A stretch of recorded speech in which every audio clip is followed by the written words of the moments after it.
You're listening to Sips of Sanity, your toolkit for emotional and intuitive intelligence, or what we like to call the dirty work. Let's do it.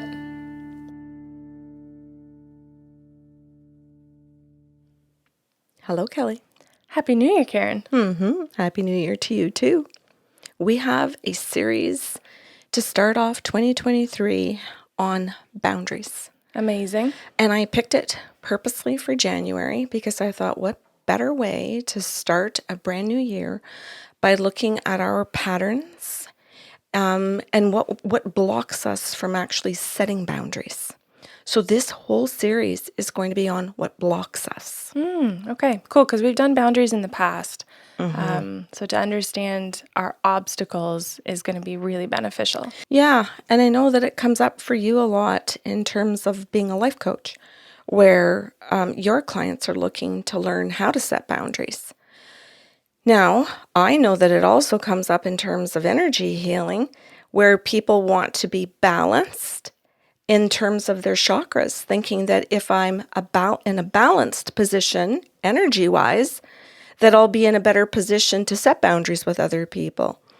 Or they will ask things like, can you tell me what's blocking me? Not understanding that it has nothing to do with the energy centers, and it has to do with all of these different things that we're going to talk about that are the real reasons behind why they aren't able to set boundaries and enforce them. So we're going to do 5 days of covering 5 different topics as to why. And I want to give due credit to Terry Cole, who I follow on Instagram and love her book, Boundary Boss. So if anybody's interested in following her or buying her book, I would highly recommend it. Can I double back? Yeah. Because I think people who enjoy energy healing or believe they practice energy healing are losing their fucking minds right now. So you mentioned that when we ask, can you balance my chakras? And you're saying it has nothing to do with that. It has everything to do with setting boundaries. You're right. But let's speak the energy healing language as well and say that a lot of people will walk into their Reiki master's office or whoever it is you're seeing, and they'll say, I really feel like my throat chakra is blocked. And it's like, yeah, you're not wrong. But that requires a boundary. And I think what people really misunderstand in terms of energy healing and why it's hated on so much, and I can appreciate it, is that, yes, that got blocked at a certain point, likely because of abuse, right? Because you suffered abuse or rejection and you shut down figuring, okay, I need to behave a certain way in order to survive this environment, this relationship, this world, etc. So something occurred in your life for you to develop a belief system to shut down that throat chakra if we're still staying with the energy healing language. Right. So you don't just get to walk into an energy healer's office and say, open it. You actually have to get the message to understand, here's where the wounding message came from. Here's what you can do. Here are your tools so that you can actually speak healthier, which is the only thing that's actually going to open up that chakra that you're talking about. And that goes for the other centers of energy in the body as well. Yeah. And you mean both you and I are energy healers. We're not trying to bash energy healers in any regard, but we both understand from doing years and decades of energy work where we see people coming back in repetitively saying, well, I left here and I felt great for about 2 days. And then after that, I felt like my throat chakra was closed again. And it's like, yes. And on the 3rd day, did you happen to run into your father? or whatever it is. Yeah, whoever made you feel like I can't speak, I can't stand up for myself, right? Your fundamental rights, you don't have the ability or the worthiness of upholding them. Yeah, exactly. And so what I guess maybe just to sort of wrap this part of the conversation up around the energy healing is that your energy healer can help you, but can't do it without you doing your own work, which is your point. Our first topic this week is family. And that makes a ton of sense, given that if we don't go back to our family of origin And I mean that as your primary caregivers when you were a child growing up, through your teenage years, when you're supposed to go through individuation processes, where you're supposed to be taught how to set boundaries and how to enforce them in healthy ways. And I say healthy because there are people who can set and enforce boundaries in unhealthy ways. An example of that would be to yell or to scream one at you. I said, don't do this, where parents use tone of voice or use I'll say any of the 15 forms of verbal abuse would all be examples of trying to set and enforce a boundary in an unhealthy way. Okay, can I give an example? I was talking to someone yesterday and they said, well, I just tell people through the month of December that you're not going to see me and I'm busy and you can't be mad about it. And this is what I'm doing and you can't say anything about it. You got a lot of ordering in there.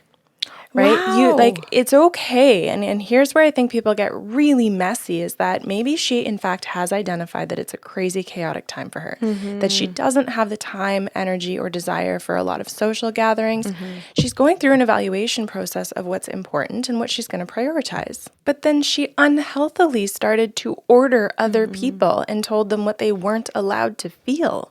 That's a crossing of boundaries. And that's also not a healthy enforcement of your own boundaries. That's right. So there's two things happening there. Yeah, two unhealthy things. And unfortunately, the priorities that she recognized were excellent. Yeah. She could have, in fact, said, hey, here's where I'm at. Here's what I need. I'm checking in with you about your needs so that we can figure out, collaboratively how we can be there to support one another. Instead of saying, bye, see y'all later, don't come near me. Yeah, she, as you said, she started off on a good foot, trying to assess her own needs, and then really fell flat on her face in delivery. Now, in her defense, I am sure that she comes by this honestly. Yeah. Because people who come from secure attachments or who have developed secure attachments in their relationships don't feel the need to do these things. That's right. They don't feel the need to defend and attack. Correct. So while I don't condone the behavior, I do want to say that there is a ton of empathy and compassion for those who feel that they need to enforce in this kind of a way. Yeah, because like you're saying, she's obviously lived in an environment where she's been attacked frequently, and her coping mechanism is to come out and attack back, or attack first, perhaps. Correct. Right? To fend off any possibility of attack, even if there is none on the horizon. Which makes, as you said, makes it very difficult then for other people to meet her or even to approach her in a healthy, open place. Correct. And so I think about her being, in her 50s. You're talking about, let's go back to our family of origin to understand why we didn't develop the ability to set healthy boundaries or observe healthy boundaries. And now she has her own family. She's got children who consider her their family of origin. Yeah. And this is what they're growing up in. Yeah. And how do children, whether they are dependent, teenagers, adult children, how do they approach mom or dad or whoever it is to say, I have a need? Right. Yeah, it becomes impossible.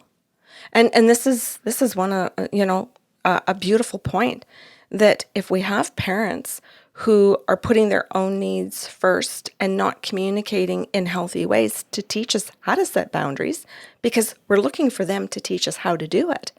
If they're not changing their own patterns and they're not bothering to listen to a podcast or read a book or go to therapy or go to group therapy or whatever, just to do something to change their own pattern, then when you're supposed to be learning to do this right from the time you're just a toddler and you're heading into kindergarten, or you're going through the individuation process in high school in your teen years, then the only thing you've got is that go-to that this is what I've seen by my parents, and I model that or I respond to that.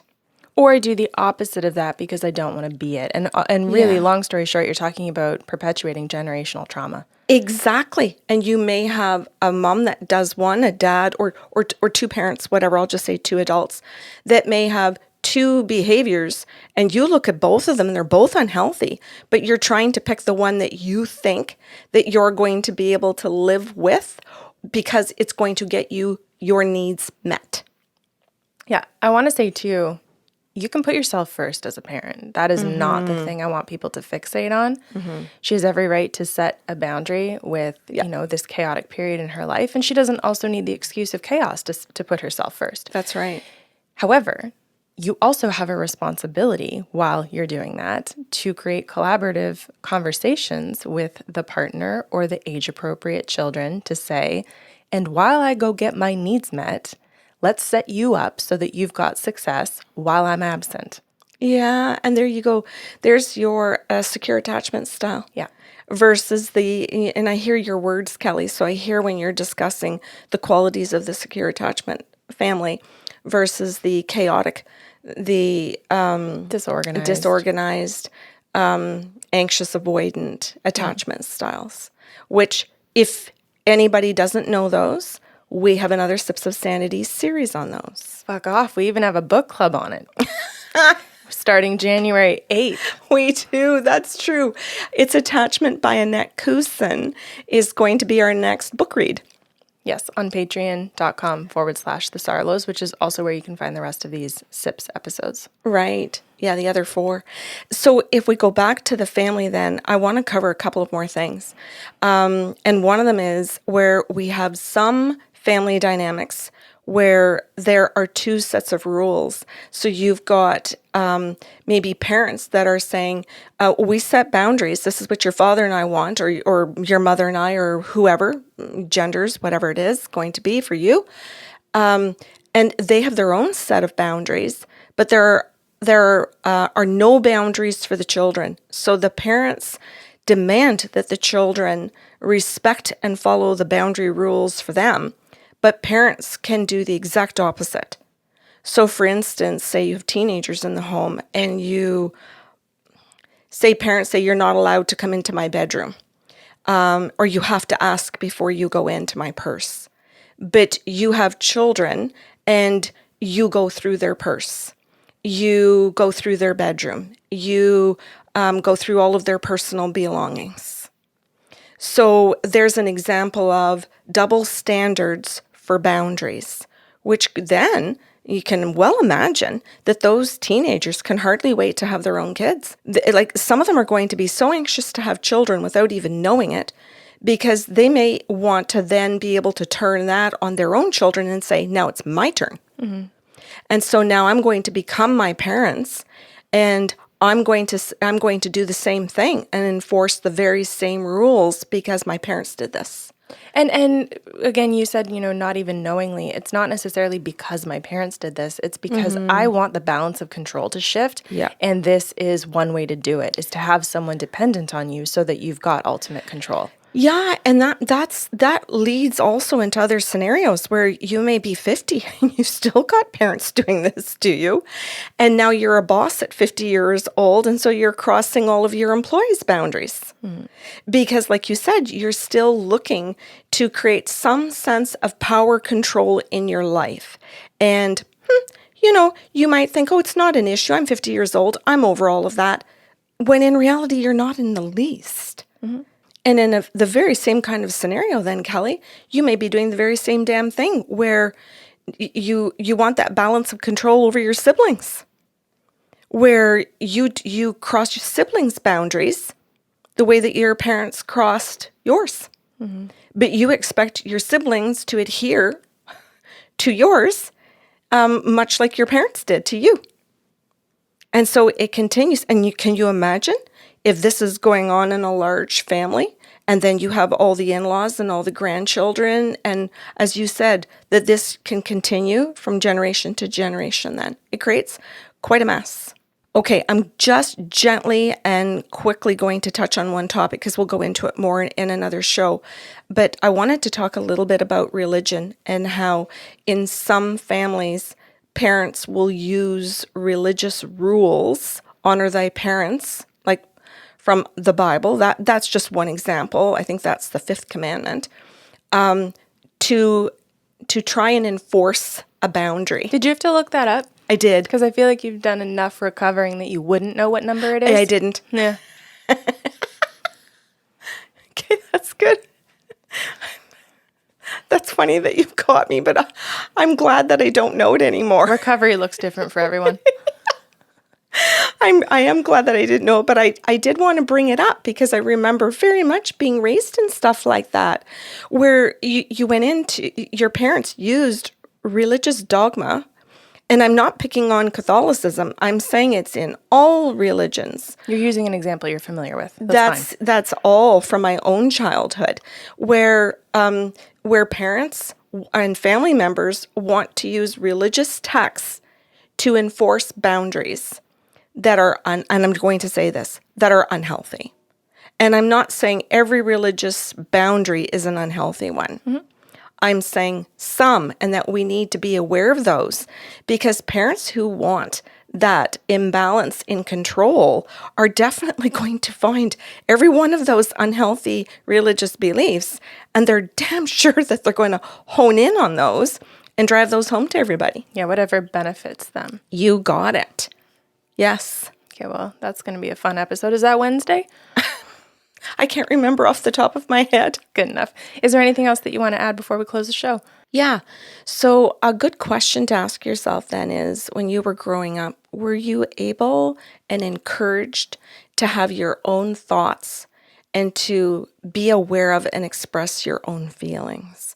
And this can be a good indicator as to whether you were encouraged to know your own thinking so that you could develop your own boundary setting. And were you encouraged to feel truthfully what you feel and be able to express that, or were you forced to suppress that? Because those are good indicators then if you had parents who didn't want you to be able to think or to feel, so that they had full control over crossing any boundary that you might set, or dissuade you in any way from ever creating any on your own. Okay, I would like to just add a little bit on top of what you're saying, because a lot of people don't want to see their parents in a negative light. They don't want to look like they're pointing a finger. They don't want to fault them. They will defend their parents right until, beyond death. Yeah. And we're just asking people to be really honest about this question, right? And honest about your reflections. Some people will listen to this and they'll say like, no, I had my own thoughts. Great. We're glad that you did, and we're glad that you remember that. But the important part was the second piece of, were you free to have them and feel what you feel without repercussion, without criticism or judgment, without abuse or neglect or any of these things? And a lot of people will say, well, it didn't matter. I had my own thoughts anyway. It does matter, because whether or not you held on to your thoughts, and kudos if you did, if you had that strength to keep thinking your own thoughts and feeling your own feelings, because some people just shut down. Regardless of whether or not you had the strength to hold on to those things, it affected you. And so you may be one of those individuals or adults at this point who is also running rampant with your own quote unquote boundaries, setting or enforcing them in unhealthy ways, constantly trying to defy the resistance that you had from your parents that you learned in childhood, right? So yes, you might have held on to your individual self, but you might constantly be defending it right now. And that doesn't mean that you're a necessarily healthy person. That's great. Kelly, thank you very much for adding all of that. Now we are at the end of the show for today. Thanks for listening to Sips of Sanity. Catch the full monthly workshop on patreon.com/the Sarlos.